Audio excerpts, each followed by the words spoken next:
This channel does not promote any violent, harmful, or illegal activities. All content provided by this channel is meant for an educational purpose only.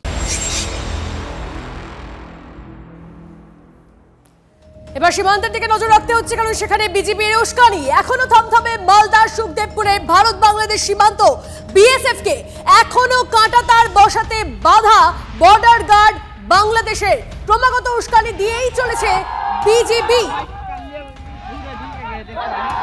যে ছবি দেখাচ্ছি আপনাদের, দেখুন ধবধবে মালদার সুখদেবপুর সীমান্ত। কারণ আপনারা জানেন গতকাল থেকে আমরা দেখাচ্ছি কিভাবে সীমান্তে বিজেপি উস্কানি দিচ্ছে।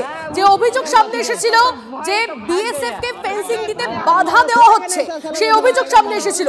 বিজেপির উস্কানিমূলক বক্তব্য সামনে আসছিল, প্ররোচনামূলক বক্তব্য আমরা শোনাচ্ছিলাম আপনাদেরকে বারবার করে। আজকে ছবিটাও দেখুন।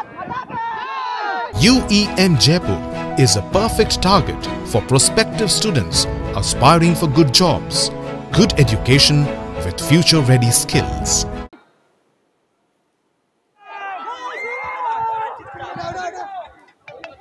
তোরা কিছু করতে পারবি না ভাই।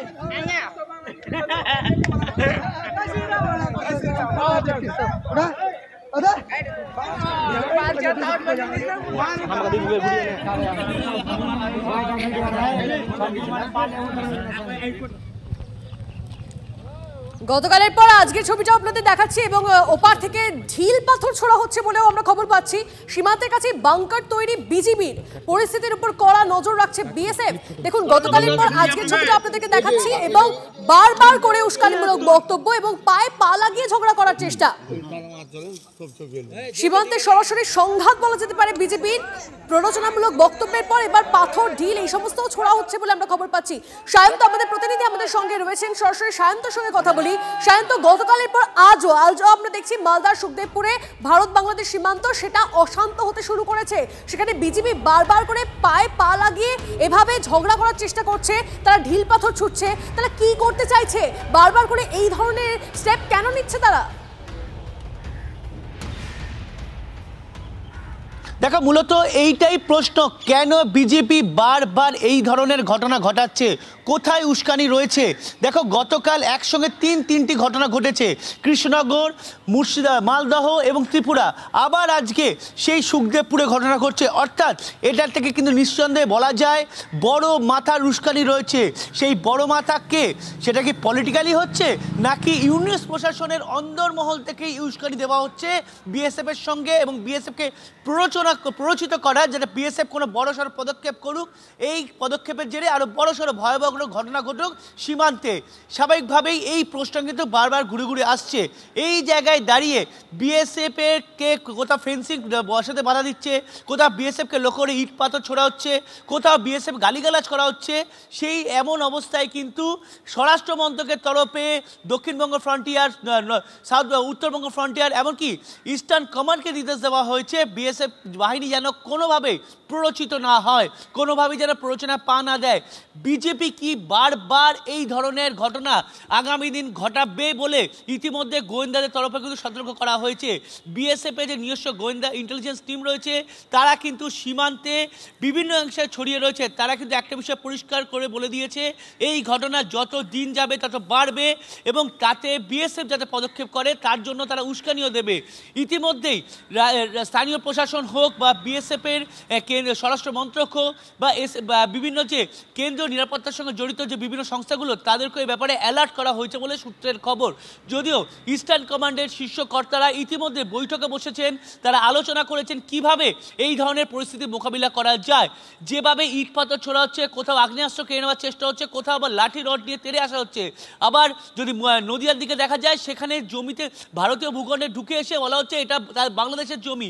অর্থাৎ কোথাও যে বড়সড় উস্কানি, বড়সড় মাথার কাজ করছে এর পেছনে, তা কিন্তু নিঃসন্দেহে বলা যাচ্ছে। তুমি দেখতে পাচ্ছ যে নদিয়া, কৃষ্ণনগর, মালদা, এই যে টেরিটরিটা যেটা মূলত অনুপ্রবেশকারীদের অন্যতম আতুরঘর বলা হয়, সেই এরিয়াটা কিন্তু বারবার উত্তপ্ত হচ্ছে। মূলত উত্তরবঙ্গের তুলনায় দক্ষিণবঙ্গের এই এলাকাগুলো, মূলত মুর্শিদাবাদ, মালদা এবং নদিয়া, এই এরিয়াগুলোই কিন্তু সবথেকে বেশি উত্তপ্ত হয়েছিল। এবং কোথাও মনে করা হচ্ছে এই ধরনের পরিস্থিতি তৈরি করে অনুপ্রবেশ শিশু থেকে দিকে চোখটা ঘুরিয়ে দেবার বিএসএফ এর, যাতে অনুপ্রবেশ ঘটানো যায়। সেই জায়গাগুলো কি বারবার করে অশান্ত করার চেষ্টা করছে তারা, এবং তারা চাইছে যে কোথাও একটা গিয়ে বিএসএফ যাতে কিছু করে, তার জন্য বারবার করে উস্কানি দেওয়ার চেষ্টা করছে তারা। অবশ্যই আমাদের গোটা পরিস্থিতির দিকে নজর থাকবে। ধন্যবাদ সায়ন্ত। এদিকে ফাঁসি দেওয়া সীমান্ত, সেখানেও বাংলাদেশের উস্কানি জারি। কাঁটা তারহীন প্রায় 3.5 কিলোমিটার এলাকা, ওপার থেকে দুষ্কৃতী অনুপ্রবেশের আশঙ্কা। অশান্তি রুখতে বিএসএফ এর পাশে দাঁড়িয়ে এককাট্টা গ্রামবাসীরা।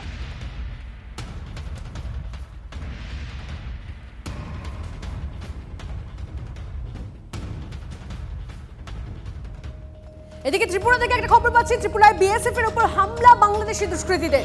পানি সাগরে বিএসএফ জওয়ানের আগ্নেয়াস্ত্র কারার চেষ্টা। 2 বিএসএফ জওয়ানকে বাঁশ লাঠি নিয়ে আক্রমণ। বারবার ভারতকে উত্তপ্ত করার চেষ্টা ব্যর্থ। বারবার হামলা সত্ত্বেও মাথা উঁচু করে প্রতিরোধ বিএসএফ এর।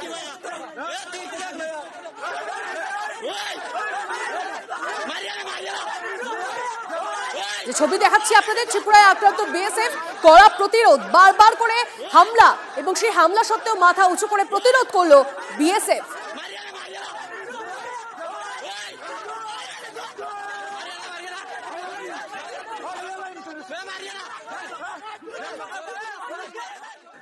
ওইখানে ঢুকে পড়েছিল বাংলাদেশি সিভিলিয়ানরা, গ্রামের লোকেরা হাতিয়ার ছিনিয়ে নিয়েছে আর বিএসএফ কে রড দিয়ে মেরেছে, আর বিএসএফ চুপচাপ দাঁড়িয়েছিল। এটা যে বিশ্বাসযোগ্য মনে হচ্ছে না আমার। বর্ডার এইরকম করে উত্তপ্ত এবং অশান্ত না হয়, যেখানে ফায়ারিং এর দরকার পড়ে। আগেও হয়েছে, it must be related to some kind of smuggling or something like that. তাহলে কারণ অতীতের ইতিহাস আমরা দেখেছি, যখনই আমরা বিএসএফ চেষ্টা করেছে স্মাগলিং ওদের পেছনে দৌড়ে ধরতে, তখনই দেখা গেছে যে পেছন থেকে কেউ কাটারি, কেউ বল্লম নিয়ে ওদের উপরে ধাওয়া করেছে বিএসএফ এর উপরে। এদিকে সীমান্তে ফের উস্কানি বাংলাদেশের গায়ে পড়ে বিএসএফ এর সঙ্গে সংঘাতের চেষ্টা বিজেপির। নদিয়ার রংঘাটে ভারতের জায়গা দখল করে নিজেদের বলে দাবি বিজেপির। ব্রিটিশ আমলের সীমানা ভাগের 53 নম্বর পিলার ভেঙে দিয়ে জায়গা নিজেদের দখলে রাখতে চায় বিজেপি। এমনকি কোদালিয়া নদীটিও তাদের দখলে বলে মাইকে প্রচার চালাচ্ছে বিজেপি। এখন নতুন করে সীমান্তে বিএসএফ কাঁটাতার বসালে জায়গা কমে যাবে, এই আশঙ্কা থেকে এই সীমান্তে অশান্তি পাকাচ্ছে বিজেপি। 92 ব্যাটালিয়নে ধরেছে এই যে পিলপার, 54 পিলপার আছে, 53 পিলপার নেই, 52টা নেই। একটা পিলপার তুলে দিয়েছে, বাংলাদেশে তুলে দিয়েছে। ম্যাপেতে পাওয়া যাচ্ছে, ম্যাপ কেউ ধরছে না। হ্যাঁ, পিলারটা তুলে নিয়েছে। মনে করলে নিয়ে নিতে পারবে না, না গায়ের জোর নেবে। আমরা ভারতবর্ষে এতগুলো লোক, আমরা কি ছিঁড়ে দেবো তারে? এরা বলছে 150 মিটার আমাদের বাংলাদেশের, কিন্তু আমাদের দেখেছি আমরা ছোট থেকে এখানে নদীটা আমাদের মধ্যে ছিল এবং নদীর ধারে প্রচুর জনবসতি ছিল, এখনও আছে। এমতো অবস্থায় যে সমস্ত ওদের বিহেভিয়ার বা আচরণ, সেটা আমাদের পক্ষে এখন রাত্রি যাপন করা খুবই কষ্টকর। এই হচ্ছে কোদালিয়া নদী, আর এই কোদালিয়া নদীর ঠিক পেছন দিকটা হচ্ছে বাংলাদেশ, আর আমরা যে জায়গাটা রয়েছে এটা ভারতবর্ষ। দীর্ঘদিন ধরে এই নদীটি দুটি দেশই কিন্তু তাদের দখলে রয়েছে।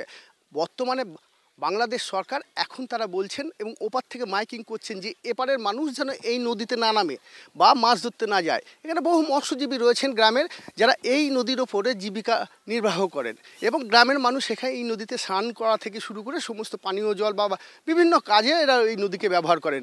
কিন্তু হঠাৎ করে এই বিডিআর বা বাংলাদেশ থেকে যে মাইকিং করা হচ্ছে, তাতে বলা হচ্ছে যে এই গ্রামের মানুষ বা কোনো মানুষ যেন ভারতবর্ষের মানুষ এই নদীতে না নামে, কারণ এই জায়গার অংশটা নাকি বাংলাদেশের মধ্যে পড়ে গেছে। তাতে কিন্তু রীতিমতো যাকে কেন্দ্র করে শুরু হয়েছে তরজা। এই বিষয়ে বিএসএফের পক্ষ থেকে মিটিং করা হয়েছে, কারণ দীর্ঘদিন ধরে এই নদীটি বাংলাদেশের মানুষ যেমন ব্যবহার করেন, তেমন ভারতের মানুষও ব্যবহার করেন। অর্থাৎ ভারতের দখলে থাকা জায়গাটিও কিন্তু বাংলাদেশ সরকার তারা গায়ের জোরে বলুন বা বিনা কোনো কারণ ছাড়াই এটি দখল করে নেবার একটা পরিকল্পনা করছে, আর যাকে নিয়েই উঠছে বিতর্ক। আর সেই বিতর্কের কারণেই রীতিমতো বিএসএফের পক্ষ থেকে লিখিত অভিযোগ করা হয়েছে ষষ্ঠ দপ্তরে। এছাড়াও বাংলাদেশ বর্ডার গার্ডের কাছেও তারা প্রতিবাদপত্র পাঠাচ্ছে। আর এই জায়গাতে এখনও পর্যন্ত এলাকার মানুষ কিন্তু নামতে পারছেন না, কারণ এলাকা পুরোটা নিরাপত্তা বিএসএফরা যেমন রয়েছেন, কিন্তু বাংলাদেশে যে সিকিউরিটি রয়েছে, বর্ডার গার্ড সিকিউরিটি, তারা কিন্তু এই নদীতে নামতে দিচ্ছে না। ফলে এলাকার মানুষ কিন্তু সমস্যা রয়েছেন। পাশাপাশি একাধিক চাষের জমি রয়েছে, অর্থাৎ কৃষিকার্য করা হয়, সেই কৃষিকার্য করতে প্রচুর পরিমাণে জল লাগে, সেই জল কিন্তু এই নদী থেকে তুলতে পারছেন না এলাকার মানুষ। স্বাভাবিক কারণেই সমস্যায় পড়ছেন এলাকার মানুষ। আর বাংলাদেশের এই আচরণকে এলাকার মানুষ বলছেন এ যেন এক মগের মুলুক, যা খুশি তাই তারা দাবি করলেই পেয়ে যেতে পারেন, এটা ঠিক নয়। নদিয়া থেকে ক্যামেরায় তুষার সাথে মহাদেব কুণ্ডু, TV9 বাংলা। 2011 সালের 21শে জুলাই তৃণমূলের শহীদ দিবসের মঞ্চে পাগলু ডান্স। 13 বছর পর ট্রোলিংয়ে জবাব দিলেন দেব। গাইতে চাননি, দর্শকদের চাপে গাইতে হয়েছিল, দাবি তৃণমূলের অভিনেতা সাংসদের। প্রথমে দিদিকে প্রণাম, আর নতুন বছরে অনেক অনেক। এই গান নিয়ে একটা ইতিহাস আছে আমার জীবনে, আমার এখনো মনে আছে। 2011-তে শহীদ দিবসে আমি তখন একদমই নতুন, এখনই নতুন, তখন ভুল করে পাগলু গানটা গেয়েছিলাম। আমি তখন বুঝিনি কে এই জায়গা, এই মঞ্চে, কারণ কিন্তু আমি সেদিন গাইনি, আমি এটা কোনোদিন বলার সুযোগ পাইনি। আমি আজকে এই সুযোগটা পেয়েছি, কারণ মঞ্চের সামনে যে হাজার হাজার লক্ষ লক্ষ মানুষ ছিলেন, তারাই পাগলু গানটা ধরেছিলেন, তারাই বলেছেন গানটা গাইতে। তো আজকে আবার সেই দিনটা, কিন্তু আমি গান গাইতে পারবো না, কারণ সবাই যেভাবে জমিয়ে রেখেছে। গানা কোনটা, ওটা খুব ভালো গান।